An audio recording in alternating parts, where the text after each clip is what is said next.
एक राइटर ने अपने बच्चों का ख्याल रखने के लिए एक नैनी को हायर किया, पर ये नैनी हस्बैंड और वाइफ के बीच में एक दरार बन जाती है। हेलो फ्रेंड्स, आज मैं आपको डेडली इल्यूजन्स ये 2021 की एक thriller mystery horror movie explain करने वाला हूँ। इस मूवी में अलग अलग ट्विस्ट एंड टर्न्स आते हैं, तो इसे अंत तक जरूर देखिएगा। तो बिना किसी देरी के एक्सप्लेनेशन स्टार्ट करते हैं। मूवी स्टार्ट होती है और हम हमारे मेन कैरेक्टर मैरी को देख सकते हैं। मैरी एक बहुत ही फेमस राइटर थी और बहुत साल हो चुके हैं उसने कुछ भी राइट नहीं किया था। वो अपनी फैमिली को टाइम देना चाहती थी। इसमें उसका हस्बैंड, एक बेटा और एक बेटी है। उसे लगता है कि जब वो राइट करती है तो वो अलग पर्सन बन जाती है जो फिर से नहीं बनना चाहती, तो इसी वजह से राइटिंग से डर रही थी। पर एक दिन उसके पब्लिशिंग हाउस से कुछ लोग उसे मिलने के लिए आए। कुछ अलग बहाना बनाकर उन्होंने मीटिंग फिक्स की थी, पर मीटिंग में उसे कहते हैं तुम्हें हमारे लिए और एक बुक लिखनी है। उन्होंने उसे इसकी ऑफर दी, पर मैरी इस ऑफर को देखती भी नहीं। वो इन पर गुस्सा हो गई और वहां से चली जाती है। जाते जाते पब्लिशिंग कंपनी के लिए काम करने वाली लेडी उसे कह कर गई, ये जो सारी चीजें हैं ये हमारी वजह से तुम्हें मिली, तुम शायद तुम्हारे स्ट्रगल्स भूल रही हो। मैरी उस पर भी गुस्सा हो गई, पर इस बात को इग्नोर कर देती है। रात में मैरी का हस्बैंड टॉम घर पर आया, उस ऑफर को देखता है। ये $2 मिलियन की थी।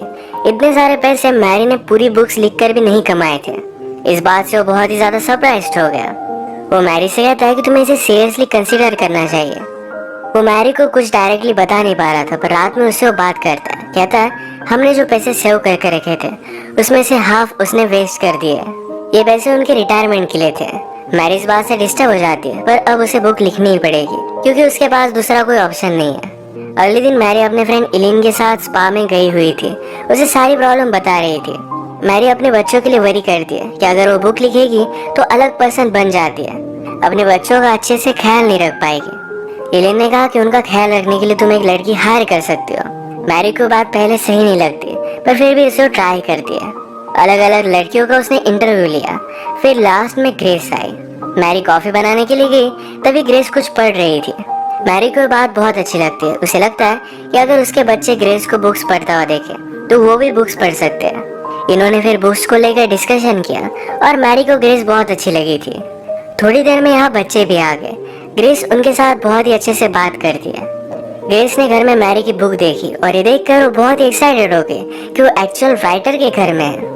ग्रेस का सारा बिहेवियर देखकर मैरी उसे हायर कर लेती है। एक दिन बच्चे स्विमिंग पूल में खेलने की जिद कर रहे थे, पर ग्रेस ने अपने कपड़े लाए नहीं थे। मैरी ने फिर अपनी यंग एज का स्विम सूट उसे दे दिया। मैरी की फ्रेंड इलेन भी यहाँ आई हुई थी। उसे कहती है तुम जरा इसे सावधान रहना, तुम्हारा हस्बैंड और इसके बीच में कुछ भी हो सकता है। मैरी ग्रेस को बहुत ही सीधी सादी समझती है। वो कभी भी इमेजिन नहीं करती कि ऐसा कुछ भी हो सकता है।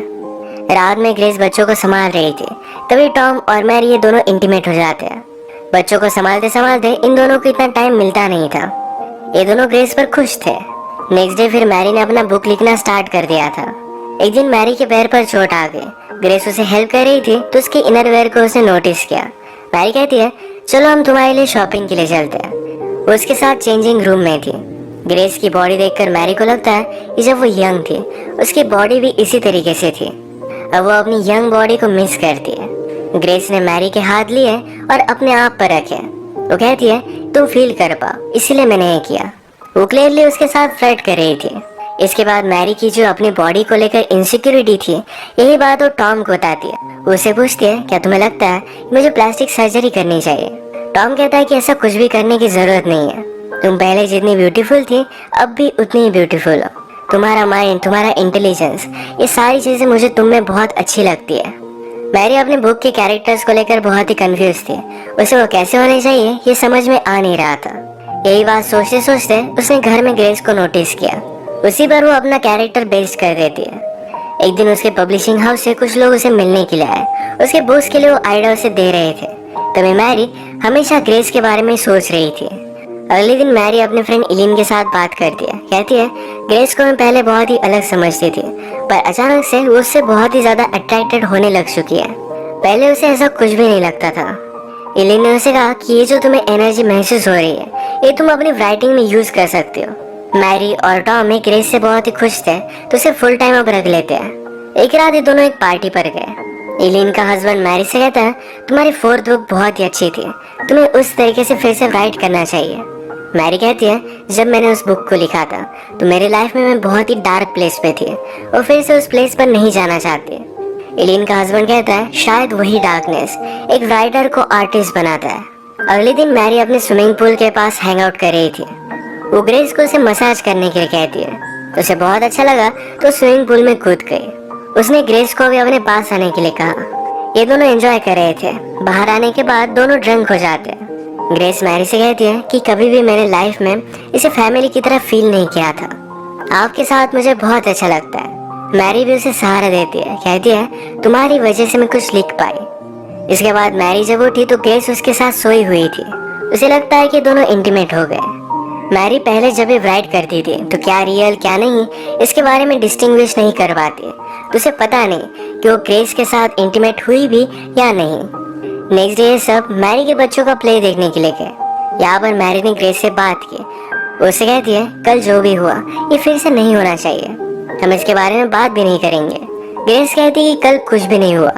मैरी को लगता है कि ग्रेस उसकी बात समझ गई। मैरी अभी ग्रेस को अपने दिमाग से निकाल नहीं पा रही थी। एक दिन वो बात लेते हुए इमेजिन करती है कि ग्रेस उसके पास आए, उसे प्लीज कर रही है। मैरी का बुक का काम और भी ज्यादा बढ़ चुका था। उसे बच्चे डिस्टर्ब ना करे, इसलिए टॉम बच्चों और ग्रेस को लेकर लंच के लिए बाहर आ गया। ये बात एलिन नोटिस करती है। उसे लगता है कि शायद टॉम और ग्रेस के बीच में कुछ अफेयर है। टॉम को आज लंच करते हुए ग्रेस बहुत ही अलग लगती है। वो हमेशा शर्मीली होती है पर आज बहुत ही ज्यादा कॉन्फिडेंट है। वो जानबूझकर टॉम को रिझाने की कोशिश कर रही थी और ये भी वर्क कर रहा था।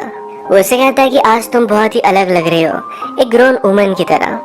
फाइनली मैरी ने अपनी बुक कंप्लीट कर ली थी। इसे सेलिब्रेट करने के लिए वो ग्रेस को अपने साथ एक लेक पर लेकर जाती है। यहाँ पर वो ड्रिंक वगैरह कर सेलिब्रेट करते हैं। ग्रेस मैरी को किस करने लगी। मैरी ने उसे रोक लिया। वो कहती है, ये सब करना बहुत गलत है। मैं जब तुम्हें देखती हूँ तो अपने आप को पाती हूँ। तुम बहुत परफेक्ट हो पर हम ये सब नहीं कर सकते। जब वो घर जाने के लिए फिर से अपने बाइसिकल के पास आए तो किसी ने टायर को पंचर कर दिया था। रात में लेट घर पर पहुंचते तो एलिन और टॉम बात कर रहे थे।